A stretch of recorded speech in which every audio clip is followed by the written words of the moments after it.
Изложба на фотографии и предмети поврзани со скијањето, прикажани вчера пред Тетовци, во чест на 85 годишнината на Зимско-рекреативниот центар Попова шапка. 11 ноември 1934 година е значаен датум за историјата на Попова шапка. На тој ден започна приказната за овој наш голем и според многумина најубав зимски туристички центар.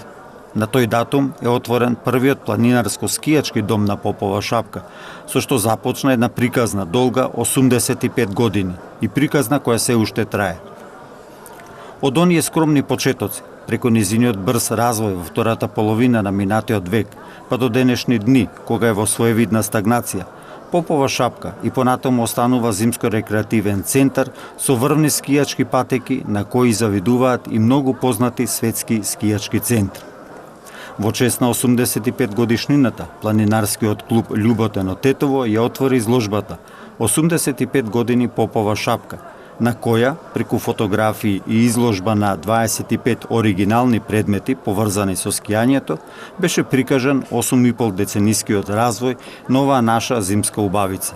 За нас како членови на планинарски клуб Љуботен значи многу затоа што клубот е формиран 25-та година, а првиот објект е иницијатива на клубот и во првите години клубот ја одржувал Попова шапка преку со можностите кои што имал, така да ова е големо значење за нас на планинарскиот клуб Љуботен, а е од големо значење за сите тетовци, како што гледаме дека изложбата е доста посетена и се надевам дека ќе остане врежана во меморија на луѓето и понатаму секој со своите можности кои што ги има да помогне во еден чекор, кој што понатаму ќе допринесе за подобрување на Попова шапка, иако знаеме дека сега во една фаза која што е негде некоја стагнација, но се надевам дека во иднина ова ќе разбуди некои емоции, некои моменти кај луѓето кои што ќе размислат како понатаму да се функционира на Попова шапка.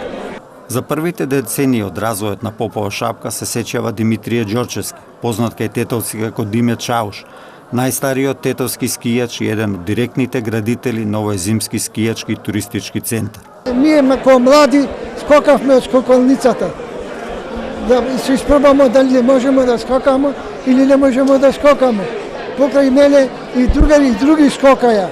Не сум бил јас сам, со мене беше и Владо Апостоловски, кој денес живее во Сплит. И со него скокавме заедно на скоколницата. Првите скокови не ни беа вака успешни, затоа што не занесуваше ветерот наназад и моравме со рацете да се потпираме на снегот, за да се кој ќе паднемо, за да се дигнеме да не направиме некој салто. После, например, се стабилизиравме и успешно ги изведувавме скоковите.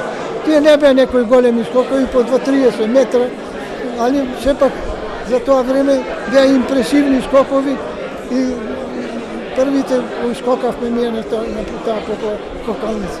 И како што кажа Бранислав Светозаревич, промоторот на оваа изложба, Попова шапка за многу генерации представува голем зимско-рекреативен центар со неповторливи скијачки терени, почетна точка на многу планинарски патеки, воздушна бања и место на убави спомени од младоста.